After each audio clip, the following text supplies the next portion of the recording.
السلام علیکم دوستو، آج کی کہانی کا نام ہے قسمت کا کھیل۔ کسی زمانے میں ایک گاؤں میں ایک غریب آدمی رہتا تھا۔ اس کا نام اسلم تھا۔ وہ رسیاں بیچ کر اپنا اور اپنے بیوی بچوں کا پیٹ پالتا تھا۔ ایک روز اس کی دکان پر ایک سوداگر آیا۔ سوداگر کے ساتھ اس کا ایک دوست بھی تھا۔ اسلم ان کو رسیاں دکھانے لگا۔ سوداگر نے اپنے دوست سے کہا، میں نے اکثر لوگوں کو دیکھا ہے کہ وہ دنیا میں ترقی اس لیے کر جاتے ہیں کہ ان پہ قسمت اچانک مہربان ہو جاتی ہے۔ اب اس آدمی کو دیکھ لو، اگر کہیں سے کوئی رقم اس کے پاس آ جائے تو اس کا کاروبار چل نکلے گا اور یہ خود رسے بنانے کے بجائے 20 ملازم رکھ لے گا۔ معاف کرنا جناب، اسلم نے ان کی باتوں میں دخل دیتے ہوئے کہا، آپ درست فرما رہے ہیں، لیکن میرے پاس اتنی رقم آئے گی کہاں سے؟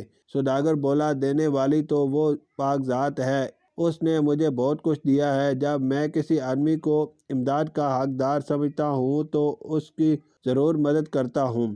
یہ بتاؤ کہ تم کتنی رقم سے اپنا کاروبار شروع کر سکتے ہو؟ اسلم گھبرا گیا اور بولا، جناب عالی، مجھ غریب کے لیے تو صرف 20 اشرفیاں ہی کافی ہوں گی۔ سوداگر نے اپنے ہاتھ سے فوراً 20 اشرفیاں دیں اور کہا، لو اپنا کام چلاؤ، دیکھیں قسمت کہاں تک تمہارا ساتھ دیتی ہے۔ اس سے پہلے کہ اسلم کچھ عرض کرتا، وہ دونوں سوداگر جلدی سے باہر نکل گئے۔ اسلم کچھ دیر تک تو اشرفیوں کو حیرانی سے دیکھتا رہا، پھر گھر جا کر ان کو آٹے کے مٹکے میں چھپا کر رکھ دیا اور سو گیا۔ صبح اٹھ کر اس نے مٹکے کو دیکھا تو وہ غائب تھا۔ اس نے بیوی کو آواز دی، آٹے والا مٹکا کہاں ہے؟ وہ تو میں نے حجام کی بیوی کو دے کر اس سے مہندی خرید لی ہے۔ ارے احمق، اس میں تو 20 اشرفیاں تھی، جا اور بھاگ کر واپس لے آ۔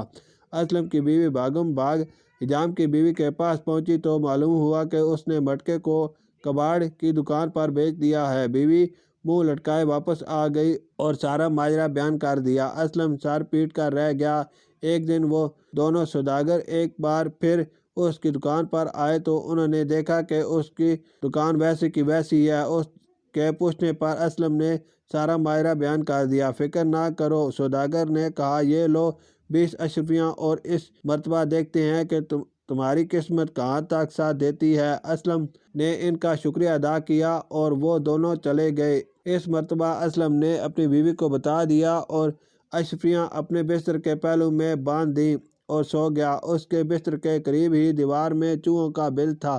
رات کو چوہے اس کے بستر کے پہلو سے اشرفیاں نکال کر اپنے بل کے اندر لے گئے۔ اسلم صبح اٹھا تو اس نے دیکھا کہ اشرفیاں غائب تھیں۔ وہ پھر سر پیٹ کر رہ گیا۔ چند روز بعد وہ دونوں سوداگر اس سے پھر ملنے کے لیے آئے تو انہوں نے دیکھا کہ اس کی دکان کا حال ویسے کا ویسا ہی ہے۔ تو انہوں نے اسلم سے کہا، تم نے دوسری مرتبہ بھی اشرفیاں گنوا دی ہیں۔ جب وہ جانے لگے تو سوداگر کے دوست نے اس سے کہا، آج ہمارے پاس اشرفیاں تو نہیں ہیں، لیکن یہ ایک شیشے کی دھات کا ٹکڑا ہے، یہ لے لو، شاید یہ تمہارے کسی کام آ سکے۔ یہ کہہ کر وہ دونوں چل دیے۔ اسلم نے گھر آ کر شیشے کا وہ ٹکڑا ایک طرف کونے میں پھینک دیا اور اپنی قسمت پر آنسو بہانے لگا۔ آدھی رات ہو چکی تھی کہ اچانک دروازے پر دستک ہوئی۔ اسلم دروازے کی طرف بڑھا۔ وہ وہاں مچھیرے کی بیوی کھڑی تھی۔ وہ بولی، میرا شوہر مچھلیاں پکڑنے کے لیے جال تیار کر رہا ہے، کل صبح اس کو مچھلیاں پکڑنے جانا ہے۔ بدقسمتی سے ہمارے پاس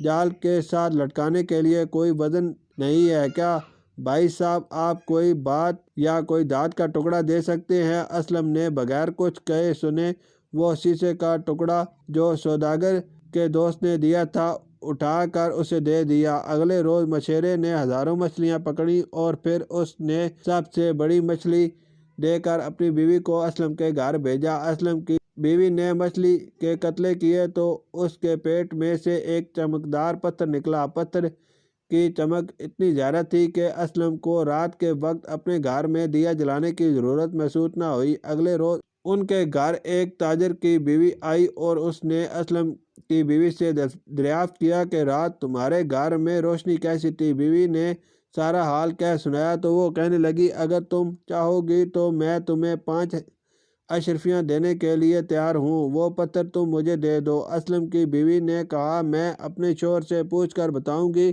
تم کل آ جانا۔ اسلم جب گھر آیا تو اس کی بیوی نے سارا ماجرا بیان کیا۔ اسلم کہنے لگا، تم نے اچھا کیا، یہ پتھر اس کو نہیں دیا، وہ اس کی قیمت 5 اشرفیہ لگا رہی تھی، تو یقیناً یہ قیمتی پتھر ہوگا، وہ کل آئے گی تو کل تم انکار کر دینا۔ اگلے روز جب تاجر کی عورت آئی تو اسلم بھی گھر میں تھا، اس نے وہ پتھر دینے سے انکار کیا، لیکن عورت سودے بازی کرنے لگی۔ آخر تنگ آ کر اسلم نے عورت سے کہا کہ اگر تمہارے پاس 1000 اشرفیاں ہیں تو وہ دے دو اور یہ لے لو، منظور ہے؟ عورت نے کہا اور فوراً گھر جا کر 1000 اشرفیاں لے کر آ گئی اور پتھر لے لیا۔